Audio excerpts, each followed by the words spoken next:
Welcome gamers, I'm Neru and today you're going to learn how to perfectly utilize this nuclear chainsaw killer. Corin is an A-rank character with a physical attribute and attack class. She's a niche DPS that specializes in doing insane amounts of physical damage on stunned enemies. But before we get into her moveset, I want to show you guys Corin's DPS difference between stunned and non-stunned enemies. As you guys can see here, the numbers are massively different, and that is due to her core skills. Hyper Focus says your continuous slashes through holding and tapping will increase in damage. Cleanup Assistance will give you another 35% more damage on stunned enemies. You can see why she becomes absolutely incredible at taking down stunned enemies. Corin's basic attack is a 5-slash combo dealing physical damage. On the 3rd and 5th hit, you're able to hold the attack button for a longer spin. Her core skill gets applied here. Corin's dodge damage is not that great. The chainsaw is spinning through hold, so you get her core skill activated, but I would still avoid it, or at least use it sparingly. Corin's perfect dodge attack though is quite insane. Not only does it do increased damage through her core skill, but it provides you an invulnerability for a short period of time. In my experience, this is her bread and butter, and it is her safest way to do damage. Here's a quick combo loop that you can abuse on easier enemies. Attack 3 times, hold on the 3rd, perfect attack dodge, and then continue the loop. Corin's special ability is situationally great. The damage pre-EX is quite laughable. I suggest using the EX version and only use it when the enemy is stunned or about to be stunned. Once you see the numbers, you'll understand why. The move has a 2-hit combo. The first hit, you're invulnerable. The second hit, you take 40% less damage and your anti-interrupt level, aka stance level, is increased. Since Corin is a DPS, I don't think she should be taking damage freely, just to get some damage off.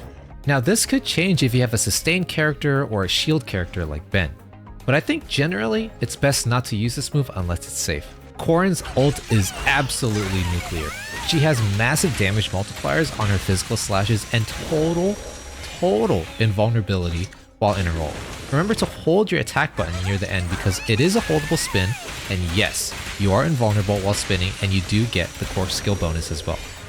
If you thought that Corin's kit is the living essence of a chainsaw man, you'd be wrong. She goes even more crazy than him with Cleanup Assistance. This core skill gives 35% more damage to stunned enemies. Like every attack you do, it gets a 35% damage increase. And that's assuming you have another squad member with the same attribute or faction. Don't get me started on Corin's Mindscapes, aka dupes. M1 gives you an extra 12% damage increase for 15 seconds after using her ult. M2 reduces enemy physical resistance, which is perfect for those stun enemies. And M6 allows her to stack up charges in which chainsaw detonation can pop to deal an additional 120% of her attack as extra damage. Did I mention that she does an extra 35% more damage on stunned enemies from Cleanup Assistance?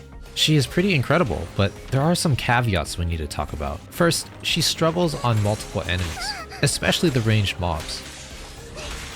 She needs a stun team, and currently Lycan is the only unit that works perfectly with her. Besides him, no other unit works since it messes with her core skill requirements. She needs either a physical character or same faction, and it turns out the maid faction has 3 S-rank characters, of which both have better team alternatives and demand more time on the field. Guess what? All the physical characters are DPS. And we need a stunner! This is why I call her a niche DPS that specializes in doing insane amounts of damage on stunned enemies. She does her job really well, but in this current game state, we don't have the characters to fully utilize her, except Lycan. I am hopeful that the Zenless Zone 0 developers will create a physical stunner or a physical support, but until then, this is what we got. Don't forget guys, this is a PvE game, so go ahead and build whoever you want and put them on whatever team you feel like, because at the end of the day, if you're having fun, it's all that matters. Hope you guys enjoyed the video. Consider subscribing for more guides like this, and I'll catch y'all later.